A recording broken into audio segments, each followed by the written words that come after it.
Hello and welcome to North Country Matters. My name is Donna Seymour. I'm a member of the St. Lawrence County League of Women Voters, one of the civic partners for our show.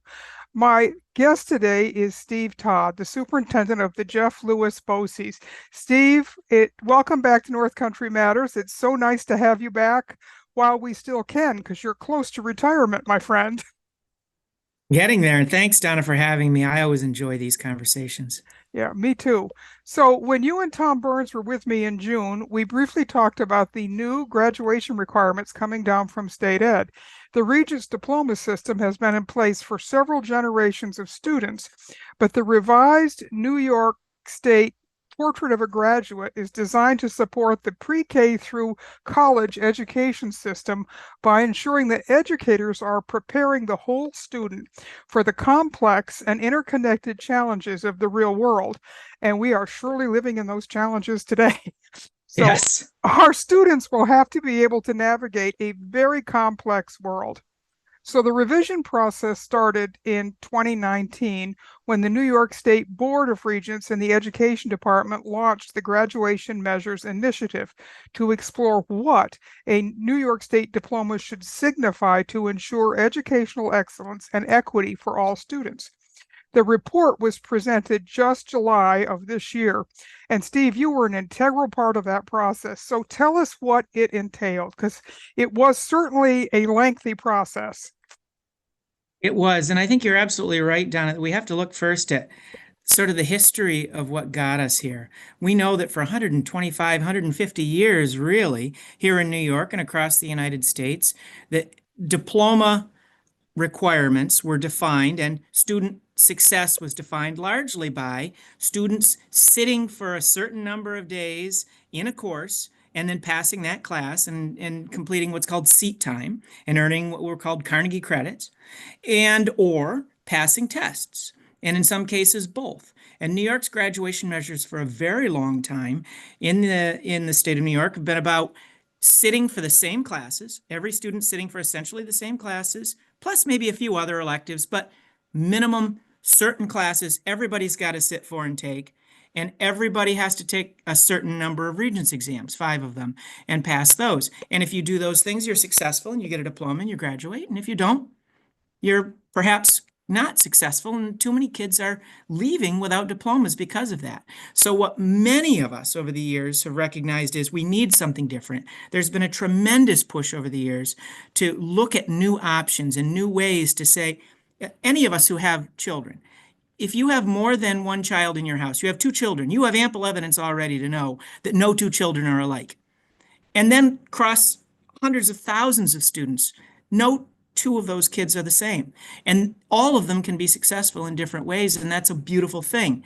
Our current one-size-fits-all model doesn't get us there. So what the Board of Regents and the State Education Department have been hearing over the decades has been, please give us a system that allows us to better measure and better acknowledge the things that students know and are able to do in ways other than just traditional seat time from 125 years ago, the way we crafted it, and or a standardized test. And that's exactly what we've got. So since 2019, State Education Department and the Board of Regents have been listening, gathering information, studying, looking at best practices, looking at options around the world, and then the Blue Ribbon Commission of experts from across all the various stakeholder groups, from students to parents to industry to education to all of the various folks you'd want to have involved in this. Dozens of people put in thousands of human hours of study on this and came forward with Blue Ribbon Commission recommendations, which the Board of Regents has endorsed. And now, one by one, piece by piece, they are considering regulatory changes that will potentially implement each of those recommendations over the course of the next several years. And if they do that, and the plan is that they will, but if they follow their plan and their timeline, then within the next 5 years or so, all of those regulatory changes would be approved, and it'll phase in. No student will be disadvantaged by the fact that new measures are coming.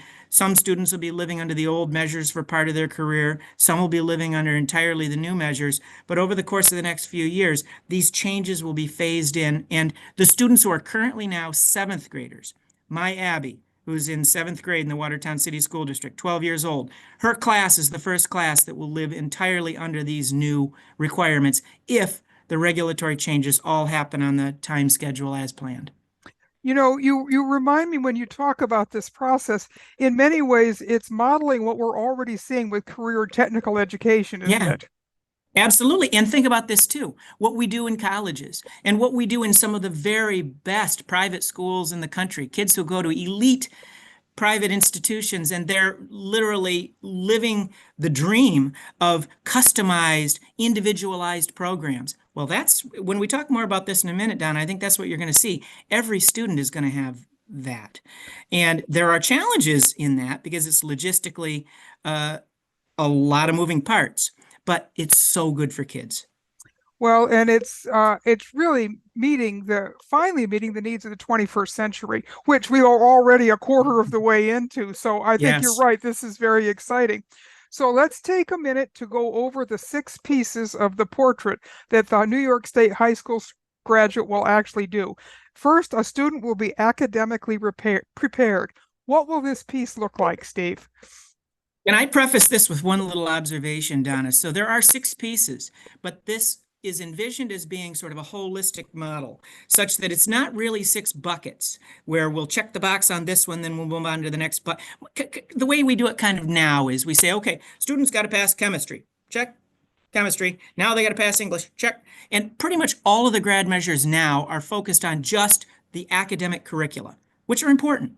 But they're, as you know, not the whole picture. They're not the whole person. They're not about, is this person a good citizen? Is this person ready to live in a complex world? Is this person committed to making the world a better place? Do they understand cultural diversity? All these things. So all of this is woven together. And as we talk about what each of these 6 pieces look like, we need to remember too that the central hub of this circle of a portrait of a graduate, the graphic, is culturally responsive, sustaining education.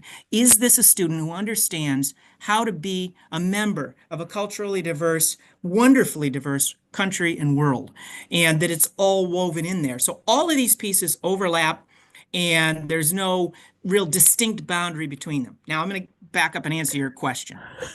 So Well, the you know first of what I'm envisioning is really a huge Venn diagram with the student yes. at the center and all the pieces intersect where that student is.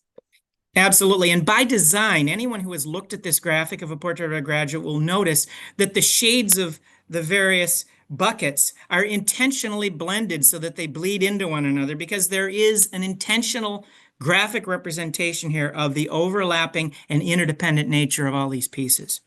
But that first piece of the pie, that first segment you described, academic preparedness, that is the piece that best encapsulates the current traditional thinking with regard to English, math, social studies, science, and what the learning standards speak to there. And that is not changing. Students will still have to learn all those things, will still have to demonstrate that they have mastered and can know and do the things we need them to do in math and science and social studies and English and all of the traditional curricula.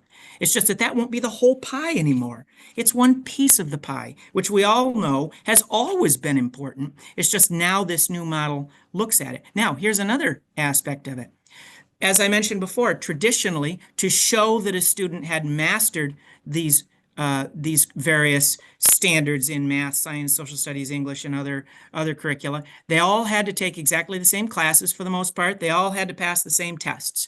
Now, students will be, as in all the other pieces of the puzzle, students and teachers and counselors and families will be able to assemble evidence of a wide variety to support the student is ready in that area.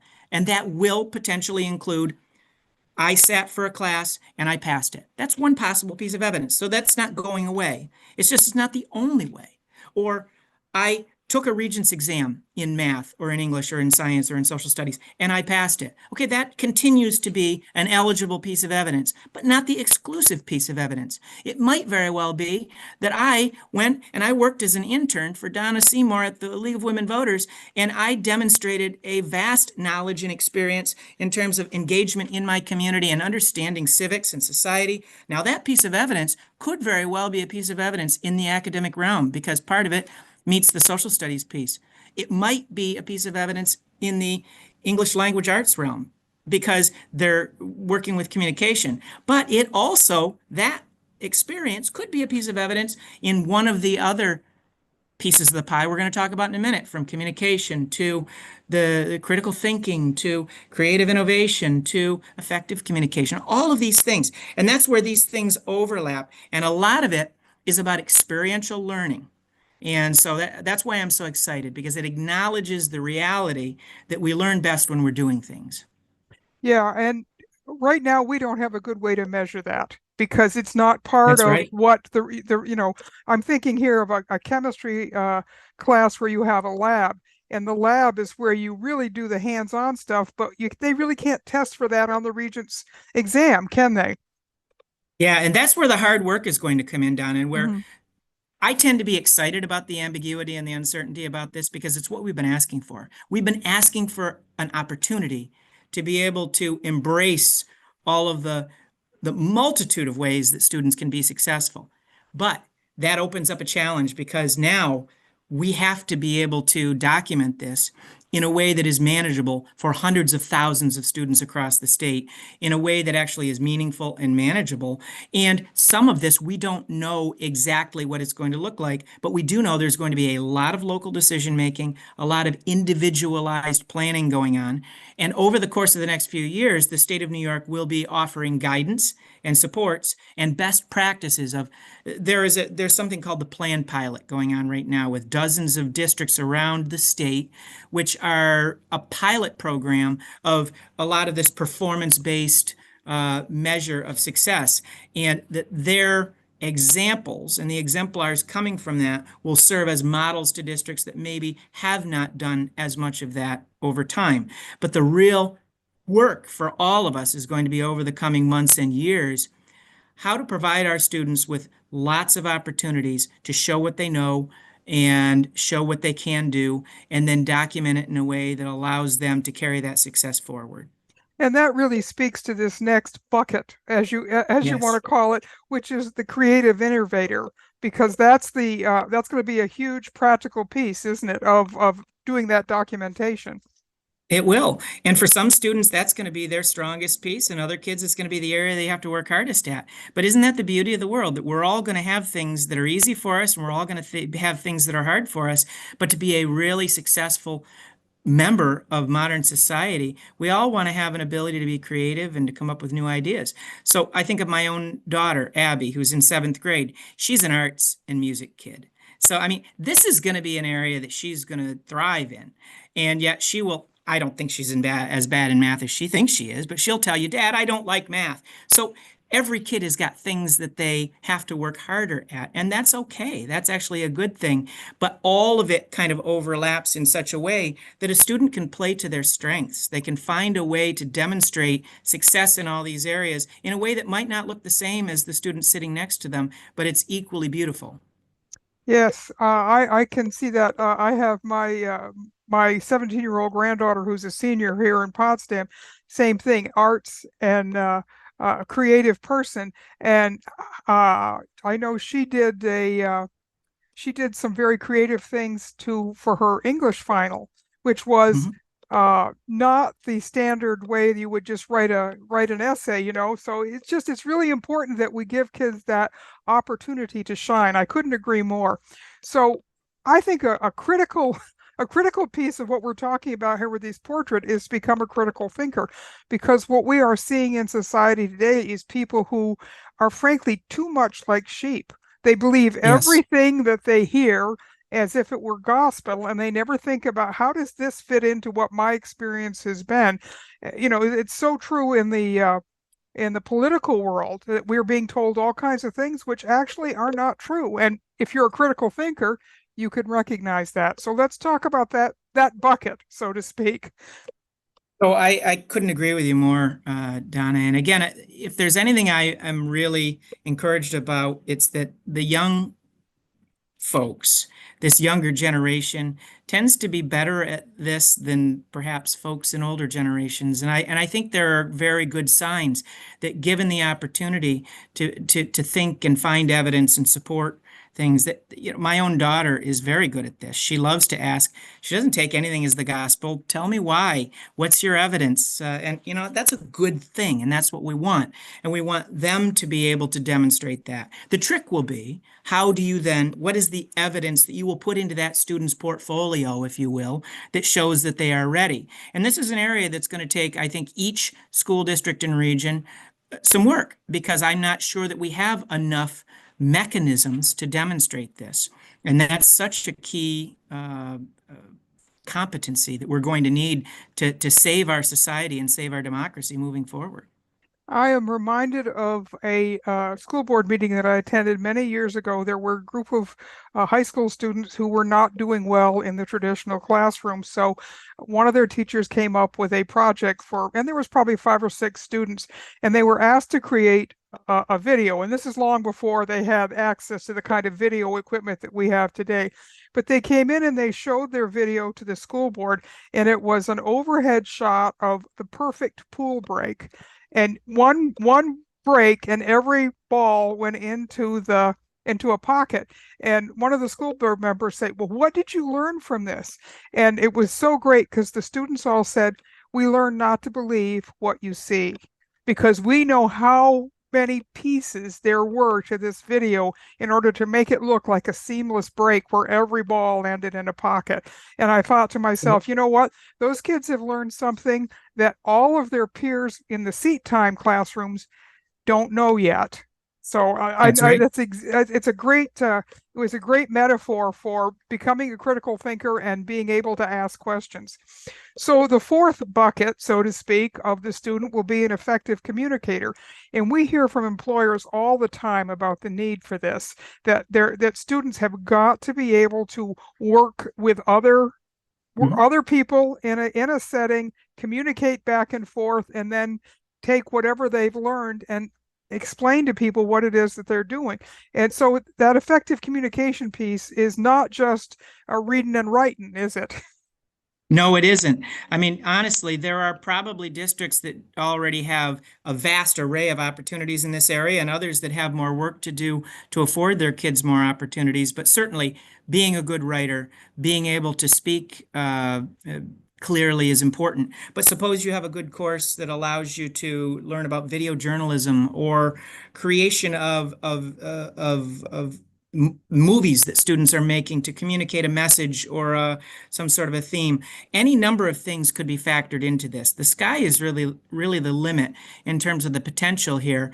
And at the end of the day, the thing that many of us are struggling with is, what will that look like? How will we gather that and then present it to the world to show what we know about our kids when we know that they're ready? And I think that's something that, once we know what the new transcript, if you will, looks like, which is probably going to be a compilation of video and written and other types of evidence. And I do believe the intention we're understanding from State Education Department is it is going to be a consistent statewide portfolio type of transcript that all districts will be using. That, once we know that, and that's going to be a couple, 3 years before we have those details, that'll help us to better envision exactly how we assemble this evidence. Well, it's never easy when you are changing the paradigm, and that's exactly what we're Yes, talking about. But today people have so many tools to use that are so inexpensive. You don't need a lot of fancy equipment to do a lot of this kind of work. You can do it sitting at home in your computer with a Zoom class. So I mean, absolutely. there's so many opportunities. Goal number 5 is becoming a global citizen, and this is the piece that, of course, is near and dear to my league heart, because this is what so many people are rediscovering right now, and they're getting out and they're understanding that they need to be talking with their neighbors and they need to be talking in their communities about what's important and communicating that effectively to the people that they elect, because right now that communication is not happening. And so becoming a global citizen is a key piece of being a good member of society. So talk to us a little bit about what that will look like, Steve. So there again, the sky's the limit here, but my imagination goes immediately towards embracing and endorsing and encouraging more community service projects and getting our kids outside the four walls of the school into their communities, volunteering and being engaged in the important work of supporting their communities in a million different ways and getting to know their fellow citizens while they're doing that. And those things are not terribly hard to document. It's just a matter of managing the complexity of a wide array of student activities all being done at the same time and making sure that we are properly documenting it so that the student has the evidence in their portfolio. One important thing I want to mention too, across all of these buckets of activities or buckets of competencies is a realization too that we are talking about all students. So we're talking about students who have perhaps very, very high degrees of proficiency in an area, and then other students who may struggle in an area but have demonstrated that they have made progress in an area. I think, for instance, if we look at effective communication, a person can be an effective communicator in so many different ways. A student who, for instance, we at BOCES have a large number of programs that serve students who have special needs. And this portrait of a graduate is designed to support the documentation of the success of all students, including students who may have very profound learning and or physical disabilities. They can demonstrate success. It's just not going to look the same as everybody else. And that's the beauty of it. No two students across the state are going to have exactly the same array of pieces of evidence here. And that's beautiful. And that's a good thing. You know, I just was reading yesterday that the Association of School Superintendents has opened up a partnership with the League of Women Voters at the national level to create more opportunities for students to be engaged through the league and with the kinds of the programs that we run, because that is a great avenue for exactly the kind of becoming a global citizen that we're talking about, isn't it? As It far as is. a I think, community partnership. absolutely. Student volunteerism, student internships, student engagement in maybe even it's just a question of sitting in on some local municipal board meetings just to observe. Wide array of opportunities here, but getting outside the four walls of school and being a part of your community.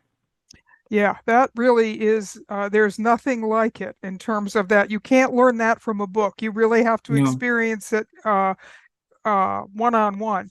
And so the last bucket is the student will be reflective and future focused.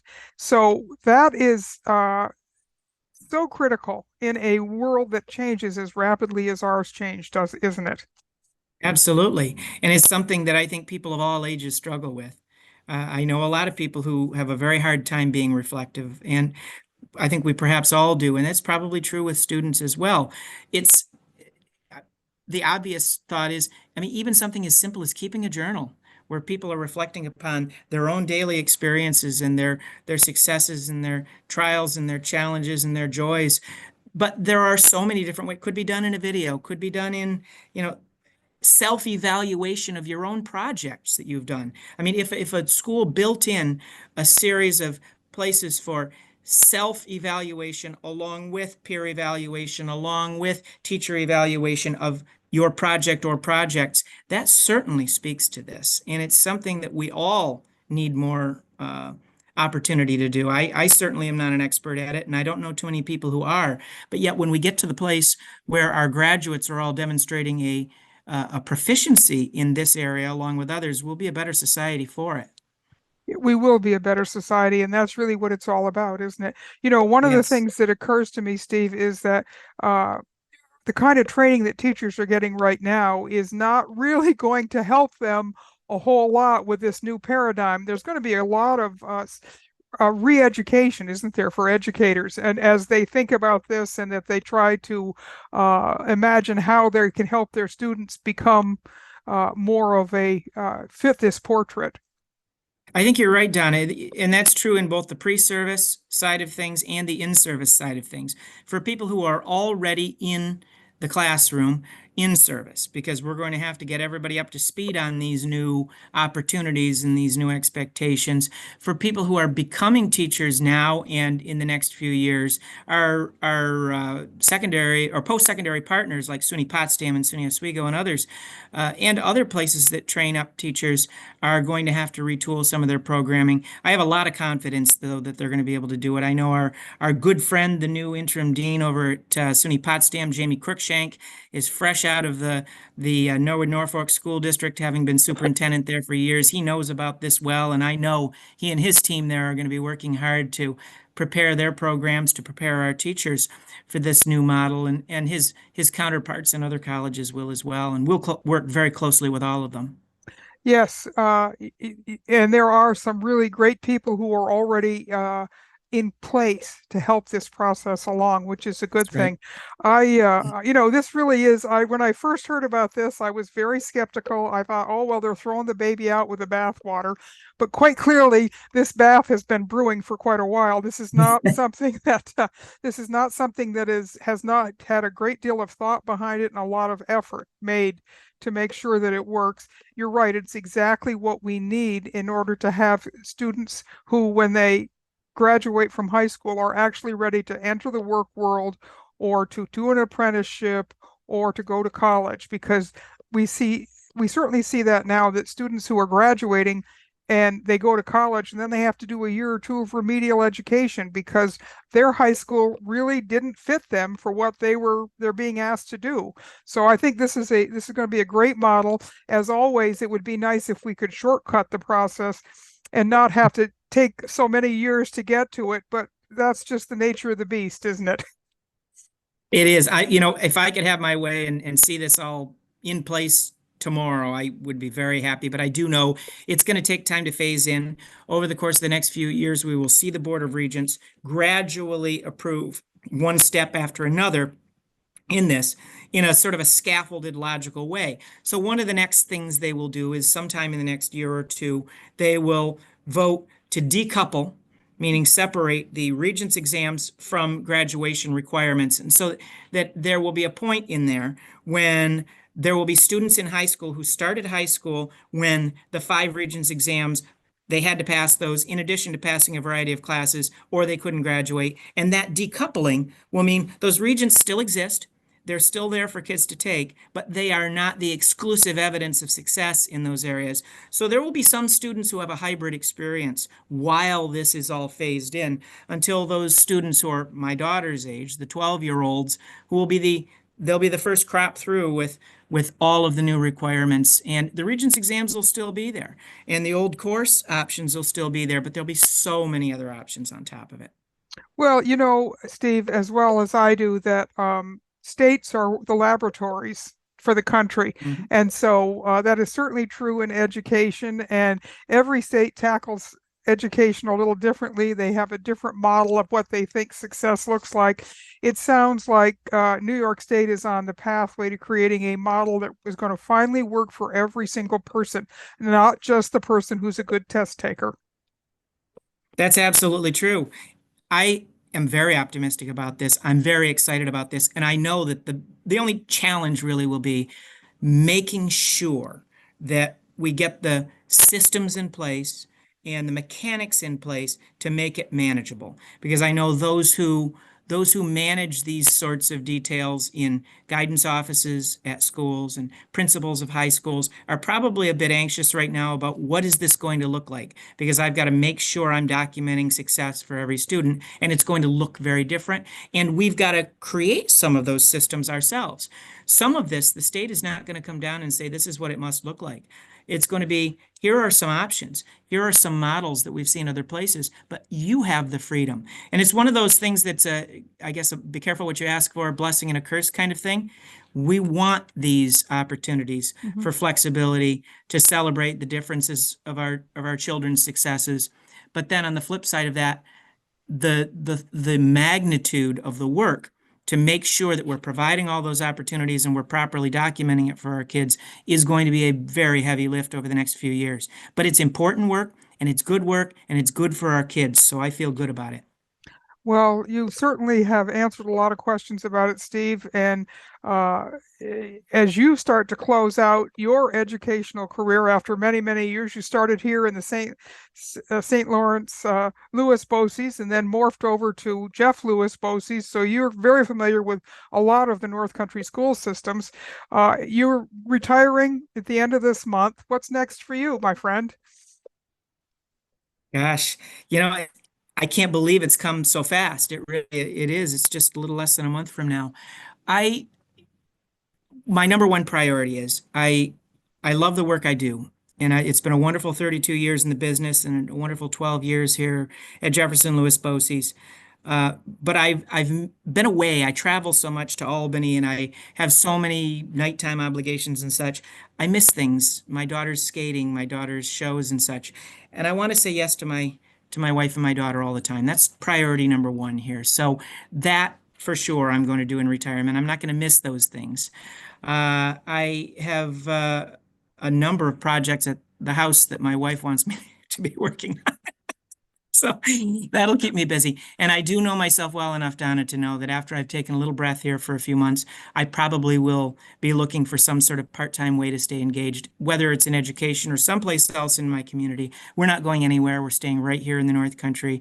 And so I know I'll be engaged when I find just the right professional activity. But for now, I'm looking forward to handing the keys to my successor, a very fine educator by the name of Chris DeFulvio, who is currently the superintendent at Cazenovia Central School and has a vast experience in education from before Cazenovia. He was at OCM BOCES in Syracuse, knows a lot about the BOCES world, and I think he's going to do a great job as my successor.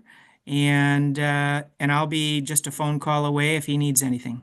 Well, thank you so much, Steve. Over the years, you have been such a great resource to us here at North Country Matters. We've talked with you and with Tom Burns, your compatriot, who also just Yes, retired many yes. times over the years. And so thank you for that. Um, the North Country is lucky to have you, and we will be lucky to have you in your retirement. So thanks again for coming in. Enjoy retirement, and do get those projects under control at the house. That's right. Thank you, Donna. It's always a pleasure, and it always has been. And I look forward to seeing you again sometime soon. Okay, thanks, Steve. So these Thank you. conversations are a production of North Country Matters. This show is a civic collaboration between the League of Women Voters of St. Lawrence County and the Potsdam Public Library. Until next time, remember, our North Country matters.